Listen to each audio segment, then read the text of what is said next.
Good morning everyone. मैं doctor Prerna Jain, SPC government college Ajmer से। हम कंपनियों के अंतिम विवरण या अंतिम खाते कैसे बनाए जाते हैं इनके बारे में अध्ययन कर रहे हैं। प्रीवियस लेक्चर में हमने देखा कि कंपनी का चिट्ठा किस तरह से बनाया जाता है। हमें ध्यान रखना है कि हमें कंपनीज एक्ट 2013 के अकॉर्डिंग जो भी रूल्स एंड रेगुलेशंस है उसके अकॉर्डिंग ही हमें वर्टिकल फॉर्मेट में यहाँ पर चिट्ठा बनाना होता है। आज हम कवर करने जा रहे हैं कि जो सेकंड स्टेटमेंट है, जिसे statement of profit and loss कहा जाता है, उसे किस तरीके से बनाया जाएगा। तो जो प्रॉफिट एंड लॉस स्टेटमेंट होता है, जैसा कि आप सभी जानते हैं कि बिजनेस का एक ऐसा डॉक्यूमेंट होता है जो कंपनी की फाइनेंशियल हेल्थ को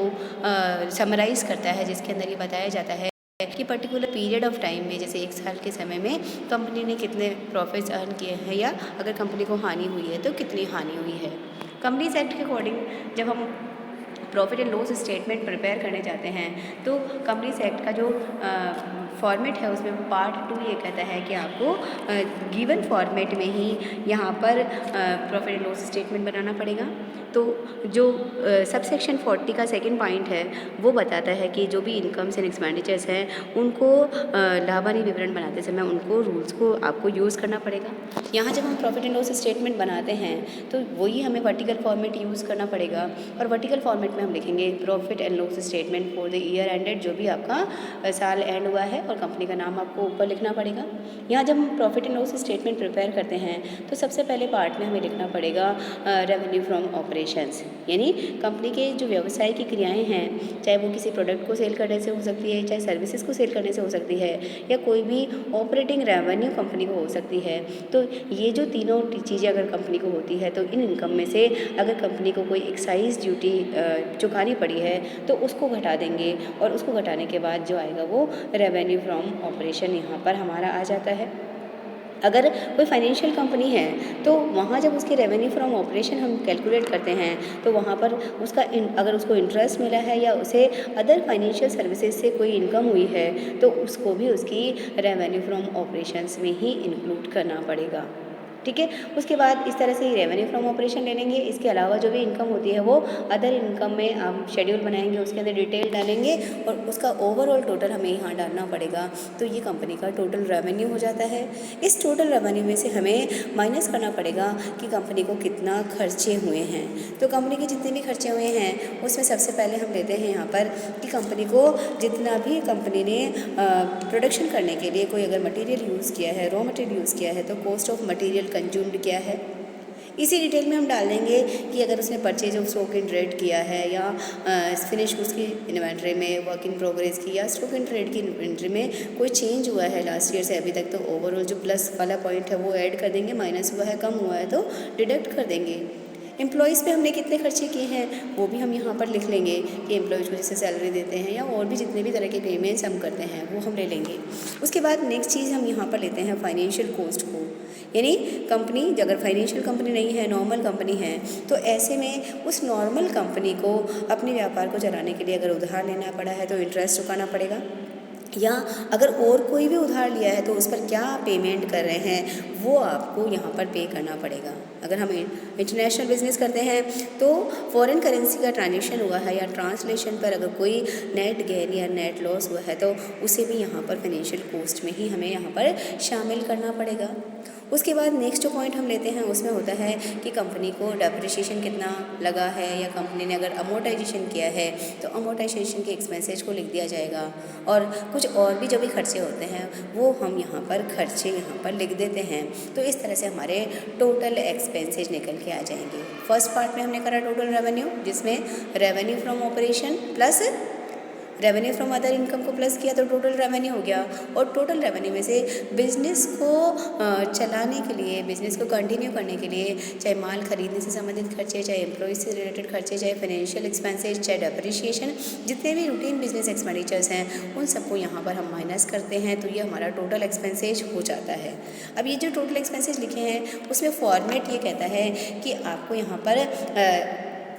हम निकाल लेंगे कि हमारा जो थर्ड पॉइंट का टोटल आया था, यानी जो टोटल रेवेन्यू आया था उस टोटल रेवेन्यू में से फोर्थ पे हमने टोटल एक्सपेंसेस लिखे हैं, तो थर्ड माइनस फोर्थ करते हैं तो हमारा प्रॉफिट आ जाएगा। लेकिन ये जो प्रॉफिट आएगा वो कहलाएगा profit before exceptional and extra ordinary items and taxes also, right. यानी अभी तो जो हमें प्रॉफिट प्राप्त हुआ है इसमें से अगर कोई पर्टिकुलर बाय द वे कोई खर्चे ऐसे जो एक्स्ट्रा ऑर्डिनरी खर्चे हुए हैं वो हमने माइनस नहीं किए हैं और अभी फ़िलहाल टैक्स भी माइनस नहीं किया है, ठीक है। तो फिफ्थ पॉइंट पे हमारा ये कैलकुलेट होके आ जाएगा। उसमें से फिर अब इसमें से हम 6 नंबर पे एक्सेप्शनल आइटम्स को लेते हैं कि कोई विशेष रूप से कुछ ऐसे खर्चे करने पड़े हैं, तो ऐसे में उन एक्सेप्शनल आइटम्स को हम यहाँ पर माइनस कर देते हैं। तो हमारे पास आ जाता है profit before extra ordinary items and taxes. फिर आगे इसी फॉर्मेट को हम कंटिन्यू करेंगे और हम माइनस कर देंगे कुछ असाधारण मदें अगर हमें इस वर्ष में चुकानी पड़ी है, कोई खर्चे करने पड़े हैं जो रूटीन बिजनेस एक्सपेंडिचर्स नहीं है, एक्स्ट्रा ऑर्डिनरी पेमेंट करना पड़ा है बाय द वे, तो उसे माइनस कर देंगे तो हमारे पास आ जाता है प्रॉफिट बिफोर टैक्स।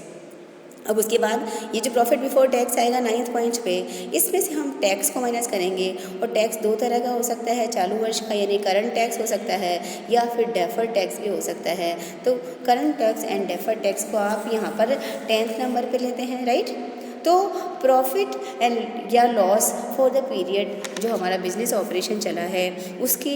इस साल में कितनी प्रॉफिट हुआ है वो हमारे पास आ जाता है। बाय द वे कोई बिजनेस हमें बंद करना पड़ा था तो उसका अगर प्रॉफिट एंड लॉस है तो उसको भी ले लेंगे। वो जो डिसकंटिन्यू किया है हमने बिज़नेस उस पर अगर टैक्स चुकाना पड़ा है तो उसको भी माइनस कर देंगे, तो उसका हम निकाल लेंगे डिसकंटिन्यू बिजनेस पे कितना प्रॉफिट और लॉस हुआ है। और फिर उसके बाद हमारे पास ओवरऑल प्रॉफिट आ जाता है कि profit and loss for the period from continuing operation and फिर इसमें ऐड कर लेते हैं profit and loss from discontinuing operation. तो profit and loss for the period हमारा 15th पॉइंट पर निकल के आ जाता है और उसमें से हम अर्निंग नंबर ऑफ़ शेयर से डिवाइड कर देंगे तो वो हमारा अर्निंग पर इक्विटी शेयर निकल के आ जाता है, राइट। तो ये बेसिकली हमारा प्रॉफिट एंड लॉस स्टेटमेंट होता है जिसे हमें यहाँ पर तैयार करना पड़ेगा। अब यहाँ क्लियर ध्यान रखिएगा कि जैसे एम्प्लॉय बेनिफिट एक्सपेंसेज को जब आप दिखाएंगे तो यहाँ हम ओवरऑल दिखाएंगे, मटेरियल के भी खर्चे टोटल करके ही हम लिखेंगे ओवरऑल में, और तो उसके बाद वो शेड्यूल में हम डाल देंगे कि उसमें से सैलरी कितना है, वेज कितना है, पीएफ में कितना डाला है, अगर उन्हें एम्प्लॉय स्टॉक ऑप्शन प्लान दिया था तो उस पर कोई खर्चा है क्या है क्या, तो वो सारी की सारी डिटेल हम जो शेड्यूल प्रिपेयर करेंगे उसके अंदर वहाँ पर डाल देते हैं। ऐसे ही डेप्रिसिएशन को ओवरऑल यहाँ शो करते हैं, लेकिन उसके बाद उसकी डिटेल की depreciation on land depreciation on building machinery furniture वो हम अलग से वहाँ पर शो करेंगे, ठीक है। इस तरह से जो फाइनेंशियल एक्सपेंसेज होंगे उनकी भी पूरी डिटेल को हमें शेड्यूल के अंदर शो करना होता है और यहाँ तो हम एक तरह से समराइज्ड फॉर्मेट ही बनाते हैं। इसीलिए इस फॉर्मेट में देखिए जब हम पहले पर्टिकुलर्स का कॉलम प्रिपेयर कर रहे हैं तो पर्टिकुलर्स के कॉलम के आगे हम लिख रहे हैं टिप्पणी संख्या, यानी जो इसके साथ हम वर्किंग नोट लगा रहे हैं उसकी हम संख्या डाल रहे हैं कि ये शेड्यूल इस पॉइंट से रिलेटेड शेड्यूल में उसकी पूरी डिटेल क्या क्या शो होती है, ठीक है। तो इस तरीके से कंपनीज एक्ट के अकॉर्डिंग हम पहले बैलेंस शीट प्रिपेयर करते हैं और बैलेंस शीट को बनाने के बाद कंपनी एक्ट की अनुसूची 3 के पार्ट 2 के अकॉर्डिंग हम लाभ हानि का विवरण यहाँ पर तैयार करते हैं। तो इस चैप्टर से रिलेटेड सारी बातें आपके सामने हो जाती है कि हमें बैलेंस शीट प्रिपेयर करना पड़ेगा, हमें प्रॉफिट एंड लॉस प्रिपेयर करना पड़ेगा। और एक टॉपिक और कवर होता है जो मैं पहले ही अलग से ही कवर कर चुकी हूँ, जिसे कहा जाता है प्रबंधकीय पारिश्रमिक। इसके बारे में लेक्चर्स पहले से बनाए हुए हैं, वो अलग सी चीज़ हो जाती है कि जो भी प्रबंधकीय व्यक्ति होते हैं उन्हें किस तरह से पारिश्रमिक दिया जाएगा। तो इस तरह से आप ये जो हमारा चैप्टर है इसको आप कंप्लीट करने की कोशिश कीजिएगा। इनको आपको न्यूमेरिकली अगर अरेंज करना पड़ेगा तो बस करंट ईयर का डेटा दे रखा है तो करंट ईयर का डेटा और लास्ट ईयर का डेटा भी अगर आपको दे देते हैं तो यह जो फॉर्मेट हमने बनाया है इसके अंदर इस डिटेल को फिट कर दिया जाएगा। अब कई बार आपसे कहा जा सकता है कि सिर्फ आप क्या कीजिए, जैसे सपोज कीजिए आप सिर्फ कंपनी की जो फिक्स असेट्स है उनकी ही शेड्यूल बनाइए और ओवरऑल फिक्स असेट्स को हमेशा शो करना पड़ेगा, तो फिर उस शेड्यूल को आपको वहाँ पर प्रिपेयर करना पड़ेगा। या आपसे कहा जाता है कि जैसे आप सपोज कीजिए कि आपको ये कहा जाए कि आप कंपनी का जब प्रिपेयर करें डिटेल तो आप जो शेड्यूल है छोटे क्वेश्चन में आपसे कहा जा सकता है कि सिर्फ आप पर्टिकुलर शेड्यूल बना के दे दीजिए, जैसे शेयर कैपिटल की शेड्यूल बना दीजिए या रिजर्व एंड सरप्लस की शेड्यूल बना दीजिए। तो वो आपको सिर्फ शेड्यूल के बारे में आप लिखेंगे नोट नंबर 1 शेयर कैपिटल, फिर उसमें पूरी डिटेल आप डालेंगे कि ऑथराइज कैपिटल कितना है, इशूड कैपिटल कितना है, बाकी सब्सक्राइब कैपिटल कितना है,